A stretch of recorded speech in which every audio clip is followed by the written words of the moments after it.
Hi YouTube, welcome back to my channel, and today we're going to do another reaction video. And you guys, I'm excited. Today is a very special day. Why is it so special, you say? Because Mariah Carey's The Rarities album is out now, and today we're going to react to it. Now, to be honest, the album actually did come out yesterday, but I had work, so I thought I would film a reaction today. Now, the past couple weeks have been a really good time for the Lambily, and Mama has been serving us. So recently, Mariah Carey just came out with her memoir and also sat down with Oprah for an interview. And she dropped bombshells. It's amazing what she's been through. She's a survivor, and that's part of why we love her. And another huge bombshell that she revealed in her book is that she had a secret grunge album that came out in 1995 with a project called Chick. Now, I wanted to go into this reaction with a clear mind, so I made a point not to listen to any of the tracks other than Save the Day by Lauryn Hill, which I already listened to. So without further ado, we're going to dive into this album. Now, the first track is called Here We Go Around Again, and this is an unreleased track from 1990.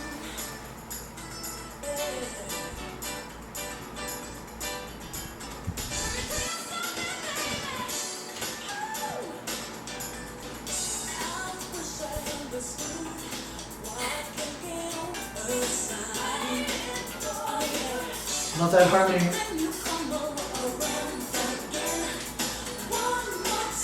This one's so upbeat.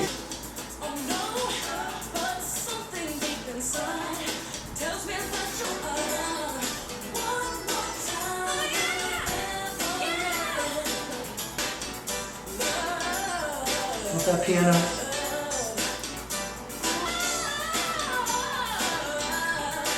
That was a run.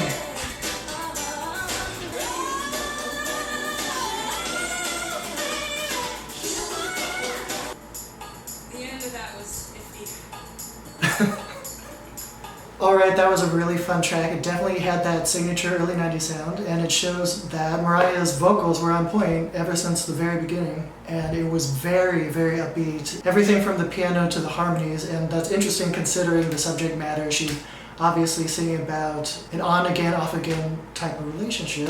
I mean, who hasn't been there? Another thing I loved about that track was I loved the outro, which was just her vocals. I loved that little part that she spoke at the end. I thought that was a really cool, like, behind the scenes kind of vibe that she gave. Overall, I really love the track. I think I would definitely listen to this one again. Now, the next song we're going to listen to was recorded in 1991, and it's called Can You Hear Me? I love this synth intro.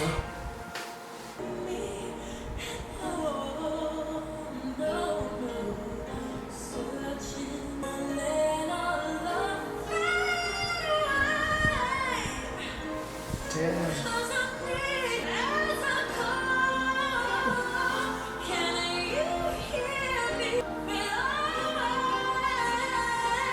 Sing that. Wow, now that was a big change of pace from the first song. This one was definitely very melancholy. It was a very stripped back, very straightforward ballad. The instrumentation, everything was very minimal, and they kept that consistent through the entirety of the track. It's just Mariah and her vocals. And you could hear the desperation. She's in a vulnerable place and she's begging her lover not to leave her. So far, the first two tracks are really strong. I mean, you have to wonder why some of these songs get cut. I feel like these were definitely strong enough to be on her albums.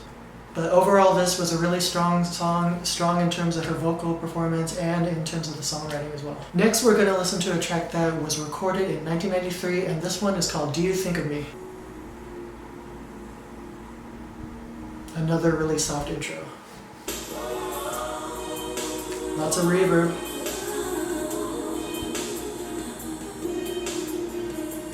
We're getting some of that early 90s production.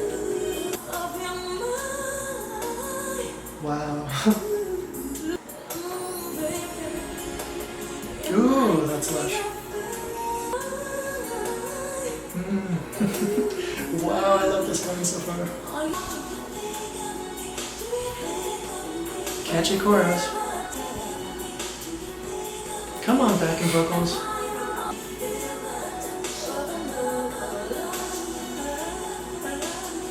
Too relatable.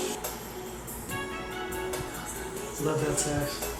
Alright, so I loved that track. That was definitely more of a glossy, bigger production. Lots of instrumentation, lots of reverb, lots of ambient synths. I like that it started off super mellow. It started with the ambient sounds, and then as the song progressed, it got more and more volume. She started belting, and then at the end, immediately for that show, it got quiet again. It's a really soft, calming kind of instrumentation, but of course, lyrics a little bit sad. You know, she's singing about an unrequited love. Again, you know, I think something we can all relate to, and so far this is one of my favorite tracks on the record. And it also has a very signature early 90s feel. In terms of the instruments used, there's no better way to complement, you know, a sentimental ballad than having some flamenco guitar or Spanish guitar, whatever that was. The next track was recorded in 1993. This one's called Everything Fades Away. Another really, really soft intro.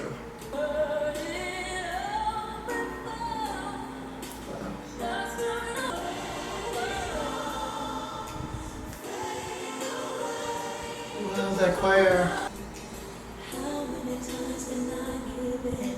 Right?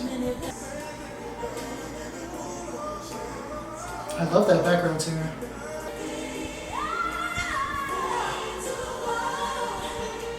Alright, that was another sad one. She's basically singing, it sounded like, about the end of a relationship. Although it's sad, the choir does add a power to it.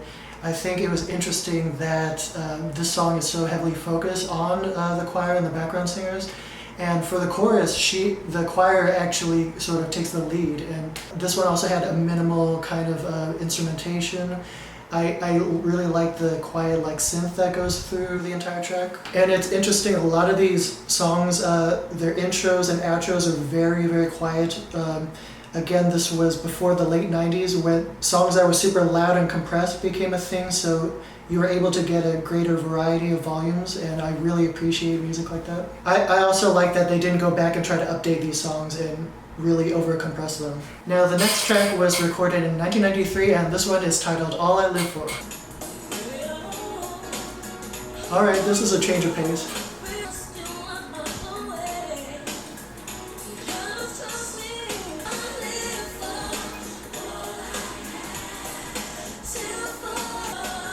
I love that chorus.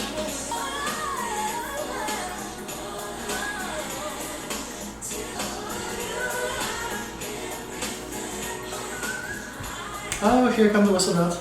Alright, that one was a pretty straightforward love song. And the arrangement was also pretty straightforward. And again, they had a really prominent choir that I think added a lot of life to the song. It was just a really infectious chorus. I like that she gave us a little bit of whistle, right toward the end, just the smallest hint. Yeah, that was a fun, upbeat track after a lot of the previous tracks being sad. I think that was a good song, a good transition for this point in the album. Alright, so next we're going into 1995, and this next track is called One Night.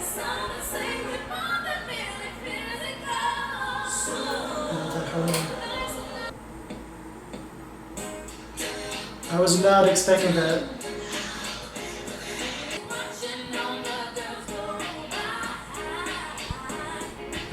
Love that. This one's fun.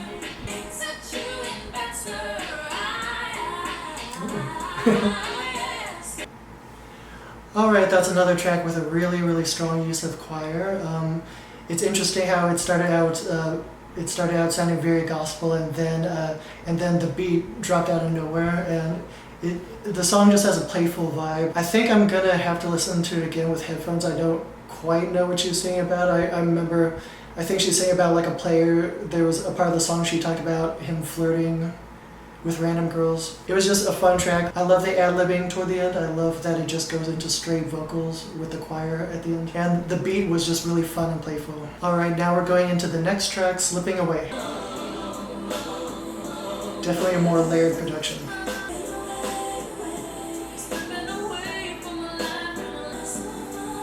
I love that part.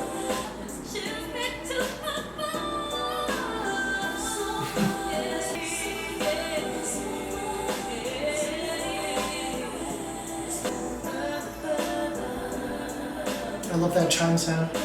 That was definitely a more layered, lush kind of production. There was a lot more reverb, a lot more ambient instrumentals. You know, she's singing about a relationship that she's trying to make work, but it's just at the point where things aren't working out anymore. There's no point in her trying anymore. So far, I think this is one of the strongest songs on the album. I don't know if it was recorded for Butterfly, but I feel like it should have probably been on some album. It had such an infectious, hypnotic kind of chorus. Her vocals on this one were really soft. I love this track. And the next song I've heard a lot of buzz around. It's called Out Here on My Own.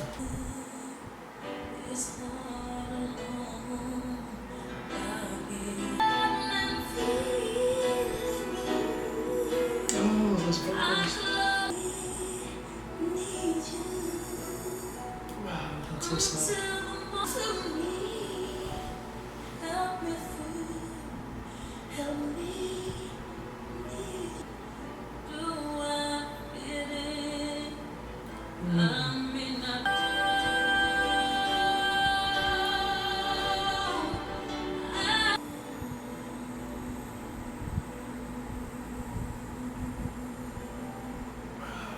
Alright, I definitely see what the buzz was about with that song. It's such a powerful song, and she's singing about finding strength in times of adversity. And I think with her own life story, with the release of this autobiography, it's just so fitting. This is probably such a personal song for her.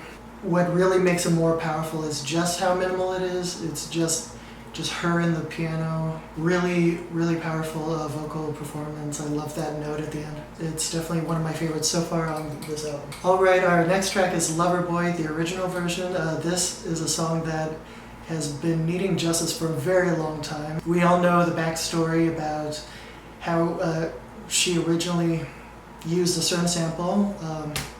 I think it was from Yellow Magic Orchestra, and someone found out about this and they tried to sabotage her by releasing their own song with the same exact sample. So we finally, after all these years, get to hear the original version the way it was intended to be heard.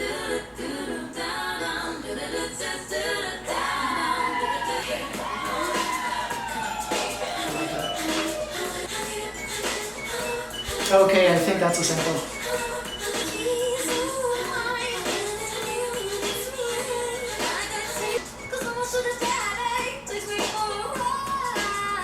Same.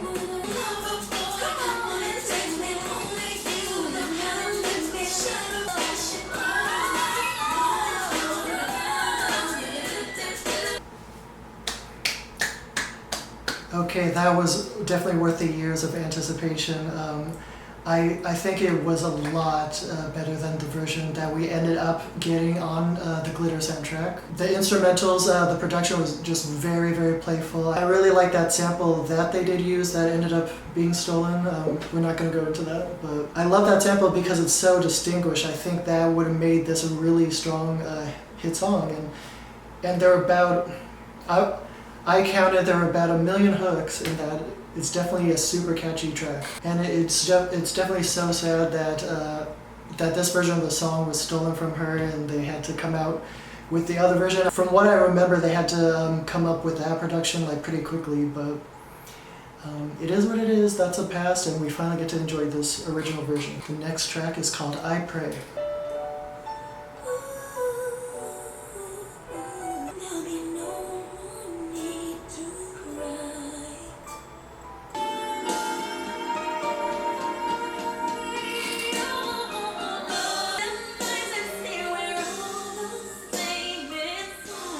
Right.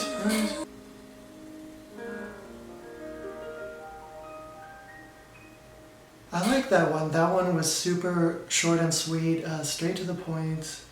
Another track that started off really soft and grew with intensity as the song progressed. It has a really straightforward message that's more relevant now than ever. You know, why can't we have world peace? Why can't the world be free of bigotry? And she delivered that sentiment really powerfully. The next track is called Cool on You.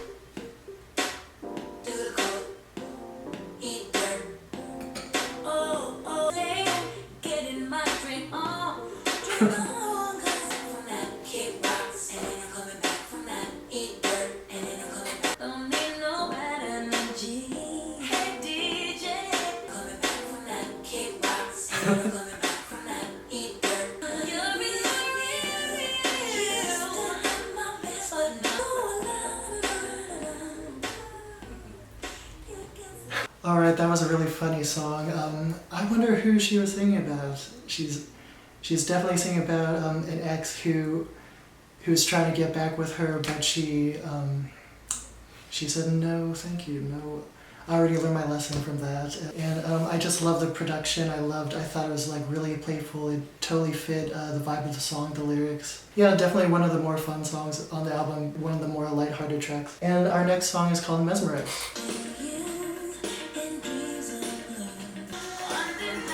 Is that a tambourine? It's a fun hook.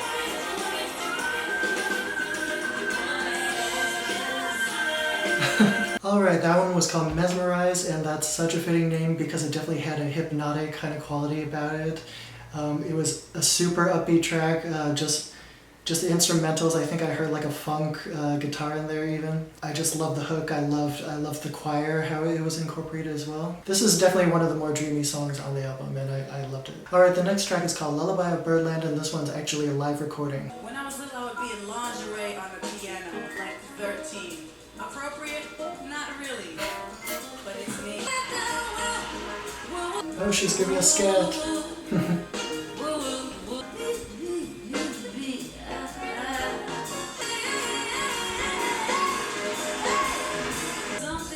But that don't mean nothing, cause it's let me grab that before it becomes a tangent. Alright, I was not expecting a jazz song to be on here, but her voice actually stunningly went well with the genre. I wasn't expecting all the scat, and I think it really fit her. It shows that she's a master of versatility. I mean, she just gave us a grunge album. Now she's bringing us jazz. 2020 is a year of surprises. And I might be dumb saying this, but that song sounds very familiar. I'm sure it's a cover. Anyway, here's a song that I've already heard from the album. It's called Save the Day featuring Lauryn Hill. Tell me who will, oh, always say. I know this is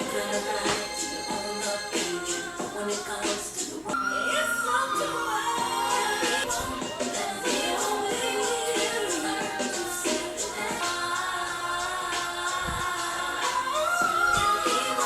Alright, and there it is. I could definitely see why this was chosen as the first single from the album. Another thing about Mariah is she's queen of sampling other songs, from borrowing different melodies, and this track definitely has, she kept really close to that original Fuji sound. It's just a really empowering song. We also really need this in 2020. Its lyrics are really powerful. It's about coming together, and I think that's the most important thing we need to hear in this day and age. Alright, so the final track is called Close My Eyes, and it was actually recorded this year, and it says right on Spotify that it's an acoustic track, so I'm looking forward to hearing this one.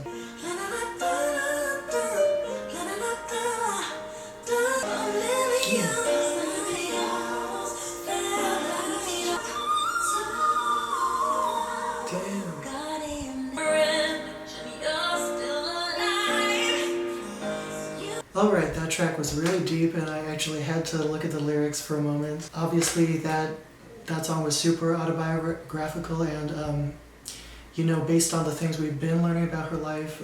Obviously she went through a ton of trauma as a child, and she addressed that in the song lyrics. One of the interesting lyrics that stuck out is when she said, "I left it all unsaid, let it all dissipate, and I try to forget." And I wonder if that's in reference to what she wrote in the autobiography, or if she's referring to some things that she left out. Maybe that she'll disclose at a later time. Again, I like that they kept it minimal. Her vocals were mixed really nice and loud, and besides just the piano and vocals, they started incorporating the choir again toward the end, and I think that was a brilliant way to bring up the energy of the song. It's kind of a bittersweet song, but it definitely seems accurate in regards to what she's been through, and it's inspiring, just like she is. She's a survivor. I thought it was a brilliant way to close off the album. Alright, you guys, so that was my reaction to the Rarities. This album did not disappoint whatsoever. Off the top of my head, from my first listen, my favorite tracks were Do You Think of Me? I loved the lush production. I loved Slipping Away. That song was super hypnotic. I loved the harmonies, I loved the vocals. Out Here on My Own was powerful too. I could see why that was also picked as a single. I love the original Loverboy. That's definitely a track I'm gonna have to add to my playlist. That was just a fun dance track. I think Close My Eyes maybe is one of my top favorites too, and part of me really loves Cool on You. That song was just so hilarious. It's the No More Boys anthem that we needed so badly in 2020. The album didn't disappoint, and I love listening to B-sides and unreleased music because oftentimes it's just as good, sometimes better than some of the songs released on the official studio albums. You guys, I hope you enjoyed this reaction, and let me know in the comments what you thought of the Rarities. If you enjoyed this video, please give me a thumbs up, and for more reactions like this, please subscribe to my channel. And I'll catch you guys next time. Bye!